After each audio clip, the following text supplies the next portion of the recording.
Seigneur soit avec vous. Et avec votre esprit. Évangile de Jésus-Christ selon Saint Jean. Gloire à toi, Seigneur. En ce temps-là, Jésus disait à ses disciples, « Puisque vous me connaissez, vous connaîtrez aussi mon Père.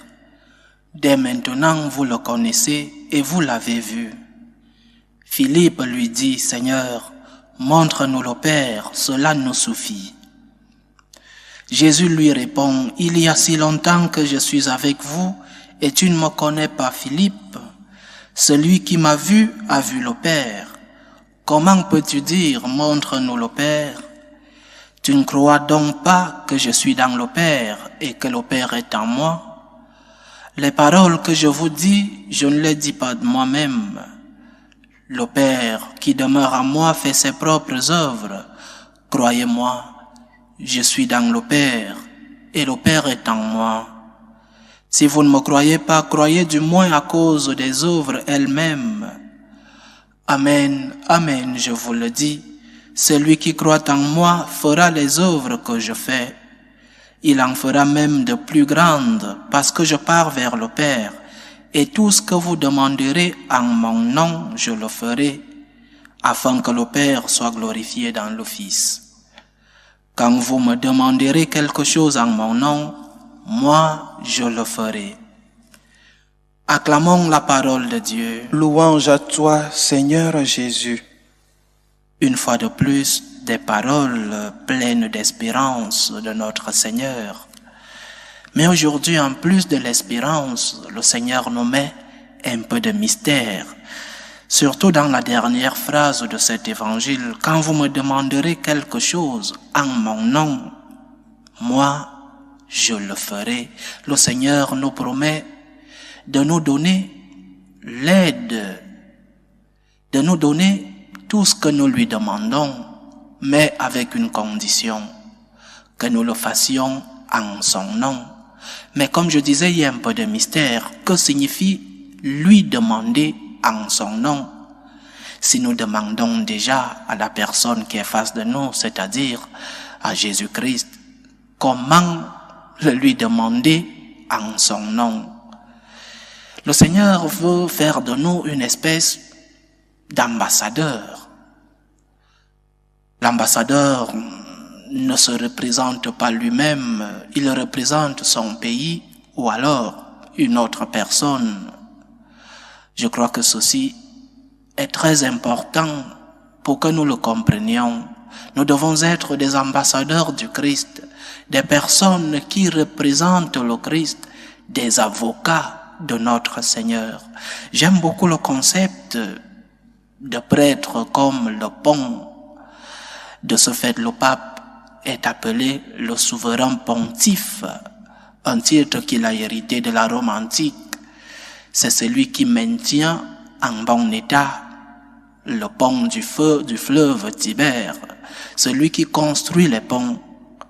Et ce prêtre qui construit les ponts entre Dieu et les hommes est aussi un laïc, parce que par notre baptême, nous avons tous ce qu'on appelle le sacerdoce commun des fidèles.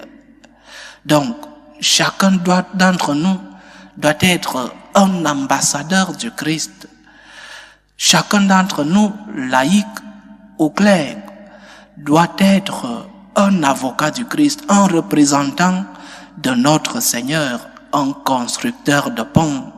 Et nous devons aller vers le Seigneur pour lui présenter non seulement nos problèmes, mais aussi les problèmes des nôtres, les problèmes de notre entourage, les problèmes, par exemple, de notre patrie, les problèmes de notre Église. Aller vers lui, mais en son nom. C'est-à-dire, ce n'est pas par les mérites de ceux-là pour lesquels nous demandons, ce n'est pas par les mérites ou par nos mérites, c'est par le sang versé du Christ. Seigneur, je ne te demande pas pour les mérites de mes enfants, par exemple. Je ne te demande pas pour les mérites de cette personne malade. Je ne te demande pas par les mérites de ma patrie, de mon église. Je te demande parce que tu as versé ton sang par amour pour moi. Je te demande par tes propres mérites, Seigneur, pas parce que je mérite que tu me donnes telle chose, non, mais parce que tu as payé par ton sang, parce que tu as mérité. Alors, je viens te présenter humblement mes demandes, mais pas par mes mérites, par ton nom, pas par les mérites de cette personne qui souffre, de cette personne malade, de cette personne qui cherche un emploi, mais par tes mérites, Seigneur. Aide-moi, aide ces personnes. Je mets devant ton regard, Seigneur, ton sang. Je mets devant ton regard, Seigneur, ta souffrance, ton amour. Je crois en ta force. Je crois en ta toute-puissance, en ta divinité. Je crois que tu es notre Dieu. Je crois en ton nom et je te demande de l'aide. Mais l'ambassadeur ne parle pas, ne se dirige pas seulement à une personne, à une partie. Le pont que nous sommes doit unir les deux rives.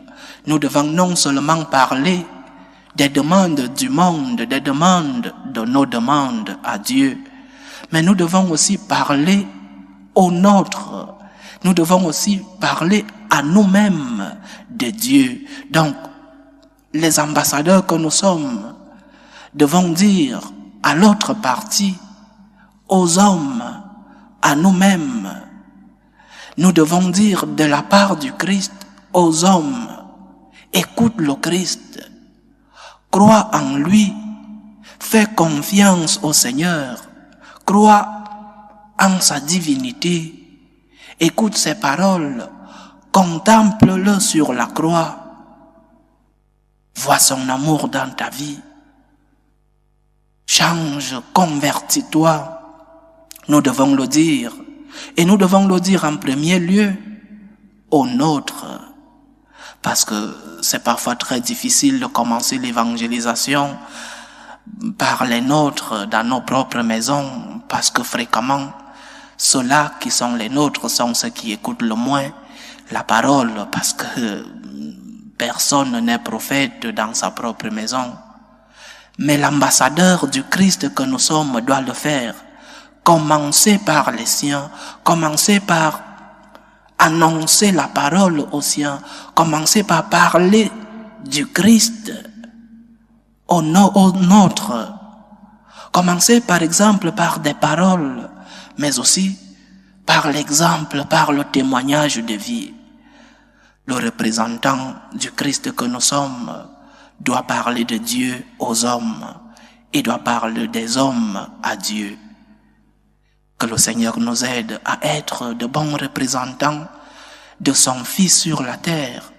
Que le Seigneur nous aide à être de bons ambassadeurs pour que nous puissions le représenter quand cela est possible, avec toutes les forces, avec sa grâce, pour que nous puissions parler de lui à tous les hommes et parler des hommes de sa divine miséricorde, parler des hommes de l'amour de notre Dieu.